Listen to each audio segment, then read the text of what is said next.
आज का हमारा टॉपिक है costumes of different states of India. इसमें हम ऑलरेडी 3 लेक्चर्स ले चुके हैं।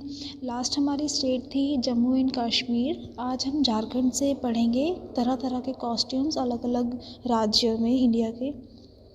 भारत की वन भूमि झारखंड एक ऐसा राज्य है जो बड़ी संख्या में आदिवासी और गैर आदिवासी लोगों के लिए सह अस्तित्व में है। झारखंड में ज़्यादातर जंगल हैं, तो ये इसको वन भूमि कहते हैं। यहाँ पर बहुत बड़ी संख्या में आदिवासी और गैर आदिवासी लोग रहते हैं। गैर आदिवासी पुरुष कुर्ते और शर्ट साथ में पजामे और सलवार के साथ सामान्य कपड़ों के लिए जाने जाते हैं, जबकि आदिवासी पुरुष एक अनोखे परिधान पहनते हैं। जो यहाँ के गैर आदिवासी पुरुष हैं, यानी कि जो यहाँ के शहरी एरिया में रहने वाले जो लोग हैं, वो लोग नॉर्मली कुर्ते पजामे सलवार शर्ट पैंट इस तरह के कपड़े डालते हैं। इसीलिए वो लोग एक अलग से उनकी पहचान है कि ये लोग गैर आदिवासी लोग हैं। लेकिन जो वहाँ के आदिवासी लोग हैं, उनके लिए कुछ अनोखे तरह के परिधान हैं। भगवान नामक एक टुकड़ा आश्चर्य की बात है कि झारखंड के आदिवासी पुरुषों की पारंपरिक पोशाक है। झारखंड के जो आदिवासी पुरुष हैं, उनकी जो पारंपरिक पोशाक का नाम है वो भगवान है। मतलब भगवान नामक एक कॉस्ट्यूम है उनकी, जो उनकी पारंपरिक पोशाक है। सामान्य रूप से आदिवासी महिलाओं के पास ऊपरी वस्त्र पारथान और निचला हिस्सा पंची उनके पारंपरिक परिधान के रूप में है। जिस तरह से पुरुषों के पारंपरिक पोशाक का नाम भगवान है, उसी तरह से जो महिलाओं के पारंपरिक पोशाक है, उसमें जो उनका अपर गारमेंट यानी कि जो ऊपरी वस्त्र होता है, उसका नाम पार्थन है, और जो उनका नीचे लोअर गारमेंट है, उसका नाम पंची। गैर आदिवासी महिलाएं ब्लाउज़ और साड़ी पहनती हैं, विशेष रूप से टसर रेशम साड़ी। टसर एक आपके सिल्क की ही क्वालिटी है, एक तरह का सिल्क का ही नाम है जिसको टसर सिल्क बोलते हैं। तो झारखंड की जो गैर आदिवासी महिलाएं हैं, वो टसर सिल्क की साड़ी पहनती हैं। नेक्स्ट आता है आपका कर्नाटका। कर्नाटक में महिलाओं के लिए पारंपरिक कपड़े रेशम से बनी एक साड़ी है। जो महिलाओं के लिए पारंपरिक पोशाक है, वो वहाँ भी एक सिल्क की साड़ी ही है। आप लोग ये भी देख सकते हैं कि जो भी आपके साउथर्न स्टेट्स हैं, जो भी साउथ में बसने वाले आपके स्टेट्स हैं, या फिर जो और भी जो इंडिया के स्टेट्स हैं तरह तरह के, वहाँ पर सब जगह तरह तरह की साड़ियाँ ही पारंपरिक पोशाक में हैं, सिर्फ उनका स्टाइल डिफरेंट है। कहीं पे रेड साड़ी पे गोल्डन बॉर्डर, कहीं वाइट साड़ी में गोल्डन बॉर्डर, कहीं टसर सिल्क की साड़ी। तो इस तरह के बस नाम, सिल्क के नाम या साड़ी की क्वालिटी आप लोग कह सकते हो, फैब्रिक की क्वालिटी कह सकते हो, डिज़ाइन कह सकते हो, और या फिर पहनने का तरीका, वो सब अलग अलग है। कहीं साड़ी को धोती के स्टाइल में बांधा जाता है। इस तरह से स्टाइल्स अलग अलग हैं, लेकिन बेसिकली साड़ी ही हमारे इंडिया की पारंपरिक पोशाक है। कर्नाटक को भारत के सिल्क हब के रूप में जाना जाता है, क्योंकि यहाँ विभिन्न प्रकार के रेशम पाए जा सकते हैं। कर्नाटक में सिल्क की बहुत अच्छी वैरायटी मिलती है, बहुत अच्छी क्वालिटी के साथ बहुत अच्छी वैरायटी उन लोगों ने मेंटेन की हुई है। इसीलिए कर्नाटक को इंडिया का सिल्क हब भी कहते हैं।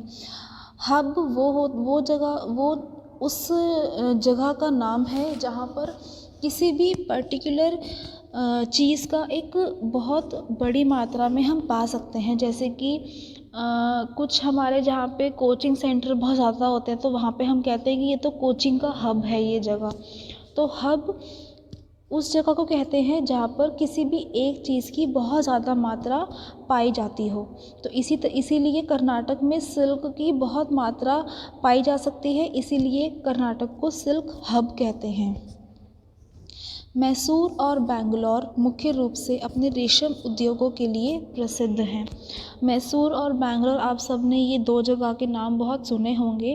तो मैसूर और बेंगलोर, तो वहाँ की तो स्पेशलिटी ही वहाँ की सिल्क है, वहाँ के जो सिल्क उद्योग हैं, इसीलिए मैसूर और बेंगलोर फेमस हैं। कर्नाटक के कांचीपुरम या कांजीवरम सिल्क पूरे भारत में बहुत प्रसिद्ध हैं। आप लोगों ने बहुत सुना होगा कांजीवरम साड़ी, कांचीपुरम सिल्क।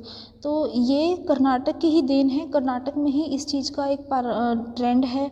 वहाँ की ये पारंपरिक पोशाक है जो कि पूरे भारत में फेमस है। कर्नाटक में पुरुष के लिए पारंपरिक पोशाक लुंगी है, जिसे शर्ट के नीचे कमर के नीचे पहना जाता है। वहाँ के जो पुरुषों के लिए पारंपरिक पोशाक है वो लुंगी के ऊपर शर्ट है। वो लोग शादियों में भी लुंगी के ऊपर शर्ट डालते हैं। जैसे हम लोगों के यहाँ शेरवानी चलती है, उन लोगों के यहाँ लुंगी और उसके ऊपर शर्ट चलती है। मैसूर पेटा पुरुषों के लिए एक पारंपरिक पोशाक है।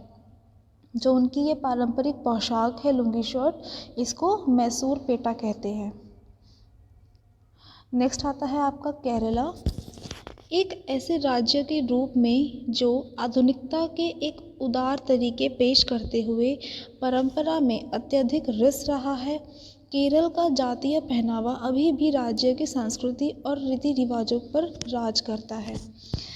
हमारे इंडिया के जितने भी स्टेट्स हैं, सब पर कहीं ना कहीं जो वेस्टर्न कल्चर है वो हावी हुआ है, लेकिन केरला में आज भी लोग अपनी संस्कृति को ही ऊपर रखते हैं। वहाँ का वेस्टर्न कल्चर बाद में आता है, उनकी संस्कृति पहले आती है। आज भी वो लोग खाना पत्ते में खाते हैं।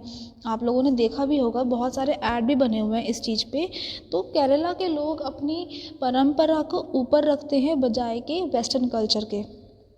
तो इसीलिए वहाँ के जो लोग हैं वो लोग आधुनिक तौर तरीक़ों के साथ साथ अपनी परंपरा को भी साथ लेके चल रहे हैं, बल्कि उनकी प्रायोरिटी ही उनकी परंपरा है। इसीलिए वहाँ के जो लोग हैं एक बहुत अच्छे एग्जाम्पल्स पूरे स्टेट के आगे पेश करते हैं, पूरे इंडिया के आगे पेश करते हैं। केरलियन महिलाएं सफ़ेद पारंपरिक साड़ी को गोल्डन बॉर्डर के साथ पहनती है, जिसे मुंडेर नेरियाथम कहा जाता है। जो केरला की महिलाएं हैं वो लोग साड़ी, जो उनकी पारंपरिक साड़ी है वो सफ़ेद रंग की है और उसी का गोल्डन कलर का बॉर्डर है, और उस साड़ी का नाम होता है मुंडेर नेरियाथम। 2 पीस मुंडम नेरियाथुम में मुंडू नामक परिधान का निचला हिस्सा होता है, जिसे कमर के नीचे की ओर पहना जाता है, और इसके ऊपरी हिस्से को नेरियाथु कहा जाता है, जिसे या तो ब्लाउज़ में बांधा जाता है या बाएं कंधे पर पहना जाता है। तो ये जो मुंडेर नेरियाथम है ये एक 2 पीस गारमेंट है, जिसका लोअर गारमेंट जो होता है उसको तो बोलते हैं मंडू, और जो ऊपरी हिस्सा होता है उसको बोलते हैं नेरियाथु। नेरियाथु को या तो ब्लाउज़ के साथ में पहनते हैं वो लोग, या फिर उसको सिर्फ़ और सिर्फ अपने बाएं कंधे पर पहन लेते हैं। मुंडू केरल में पुरुष लोगों के लिए एक परिधान है, और इसे लुंगी के राज्य संस्करण के रूप में व्याख्या किया जा सकता है। जो मुंडू है, पुरुषों में भी मुंडू पहनते हैं वो लोग। नीचे जो उनका निचला परिधान है उसको वो लुंगी के स्टाइल में पहनते हैं। मादाओं के लिए मुंडू आमतौर पर अधिक विस्तृत होते हैं, उन पर सुशोभित एम्बेलिशमेंट और एम्ब्रॉयडरी होती है। जो फीमेल्स हैं उनके लिए जो मुंडू होते हैं वो बहुत ज़्यादा इलैबोरेटेड, डेकोरेटेड होते हैं, उस पर एम्ब्रॉयडरी होती है, मतलब वो फेमिनिन होते हैं। इसीलिए मतलब मादाओं के लिए वो मुंडू एक अलग तरीके के होते हैं और पुरुषों के लिए अलग, लेकिन दोनों के निचले गारमेंट को मुंडू ही कहते हैं। राज्य की महिलाएं भी सुशोभित बनारसी या कांचीपुरम सिल्क साड़ी पहनती हैं। जो उस स्टेट की फीमेल्स हैं, हम ऊपर पढ़ भी चुके हैं कि उनका पारंपरिक परिधान भी सफ़ेद साड़ी पे गोल्डन बॉर्डर है, और वहाँ की जो महिलाएं हैं वो भी बनारसी या कांचीपुरम सिल्क साड़ी ही पहनती हैं। दिलचस्प बात यह है कि मुंडू, जिसे कैली के नाम से भी जाना जाता है, पारंपरिक के साथ साथ कैजुअल वियर का काम भी करता है। मुंडू आमतौर पर एक उच्च सामाजिक प्रतिष्ठा को दर्शाने के लिए कंधों पर लपेटे हुए कपड़ों के साथ होता है। जो मुंडू है वो लोग अपने पारंपरिक पोशाक में तो मुंडू को पहनते ही हैं, उसी के साथ में कैजुअली यानी कि रूटीन में भी वो लोग मुंडू पहनते हैं। मुंडू को वो लोग उनका एक साड़ी का स्टाइल ही है, आप ये समझ लीजिए कि नीचे बांधने का तरीका अलग है, उसी को वो लोग ड्रेप करके अपने शोल्डर पर पहन लेते हैं। जैसे साड़ी को हम लोग, साड़ी का पल्ला होता है हम एक तरफ पहनते हैं, इसी तरह से मुंडू का जो वो पल्ला होता है जो हम पीछे पड़ चुके हैं कि बाएं कंधे में उसको पहन लेते हैं। मध्य प्रदेश के बारे में हम इसके नेक्स्ट हमारी जो स्लाइड डलेगी उसमें पढ़ेंगे। आज के लिए इतना ही।